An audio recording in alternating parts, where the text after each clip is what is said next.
Okay, pile number one. The thing you're avoiding right now, this Four of Wands.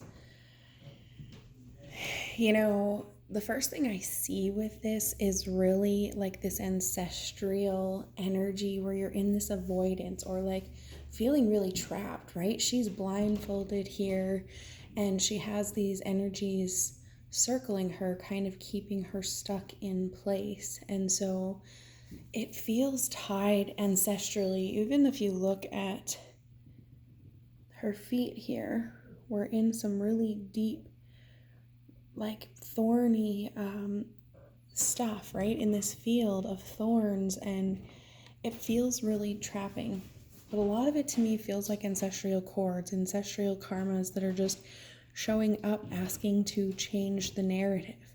This is a big theme showing up for the eclipse season, is like foundations are shifting and crumbling because we need to transform those old ways of being to allow ourselves to start coming into play. So the cards I pulled for kind of how do you go through this, we have the halls of learning come out. Spirit guides, confirmation, and great lessons. This is an interesting card to come out. There's a lot of golden light, right? So there's like a lot of this transformation and really ascending to that higher self and that higher perspective, but like you're getting this confirmation, right? That there's a lot of this ancestral stuff ready to clear itself. And I work with that a lot where we just pull that up and we clear it out and we remove each layer at a time. And sometimes we can move so much. If we've done a lot of our work, I'm able to pull a lot of it out, right? And so the more work we do, the more we can clean that ancestral line up, the more we can start stepping into mission and that golden light, right? So it's starting to move towards that light. There's a lot of lessons that you've learned through this, and now it's like moving forward and allowing yourself to start stepping into mission. So the Fool card also comes out. So here's just even more confirmation of that needing to, take that leap of faith, going forward in these endeavors that you're seeing, right? It's like packing up your bags and moving forward wherever you feel drawn to, right? It's like take these lessons that you've learned from all this and allow yourself to step into a whole new you, even if that means deconstructing every aspect of who you thought you were. It's like you can leave this whole identity behind that's not yours anymore. It's always possible. And so if you're ready to shift your whole narrative because you're sick of living in those false realities that you've created, this is that opportunity, right? You're getting that confirmation. So paying attention to what ancestral patterns are showing up, where do we hold similar beliefs to our family when it comes to money, or where we play same relationships or similar dynamics through the family, or how we work, just how we live in general.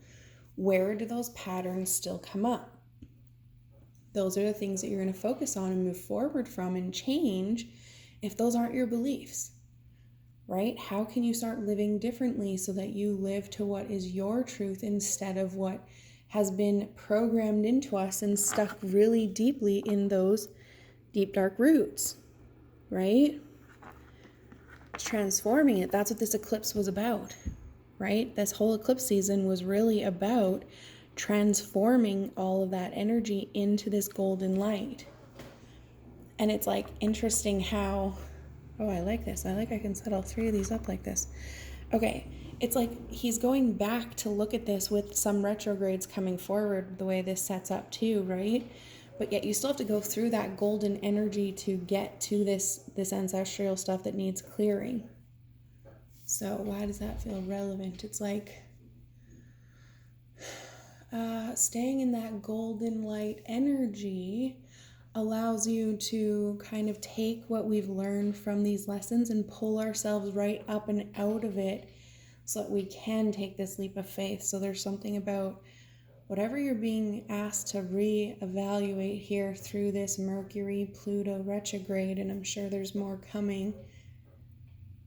pay attention to those things that are coming up, because you can pull yourself right up and out of those timelines and out of those storylines.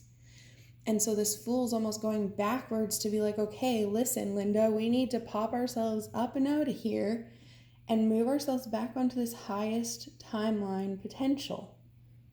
Because as soon as we do that, we get those great lessons of learning, right? That halls of learning is like the halls of a mente, where we start collecting more of our data deeper, more galactic akashic, so we're getting more of our magic and our powers back as well. But if we're still stuck in those ancestral ties and trying to like hold families together that are meant to actually deconstruct so that they can heal, instead of like keeping everybody stuck in their container, right? We're just trying to like fucking hold Jello together with no container. It's not going to work as well. Okay? So where do you need to pull out of that so that you can take this new journey? Because that's how the family line heals, is in you standing in your power and in your mission. They have the choice to download that information too. Just think about it.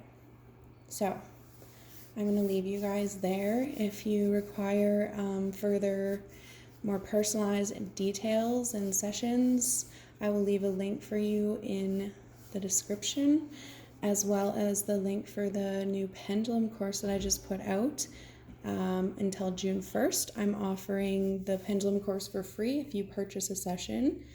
Other than that, there's also a 50% off discount for a little while too. So I'll leave that all in the descriptions.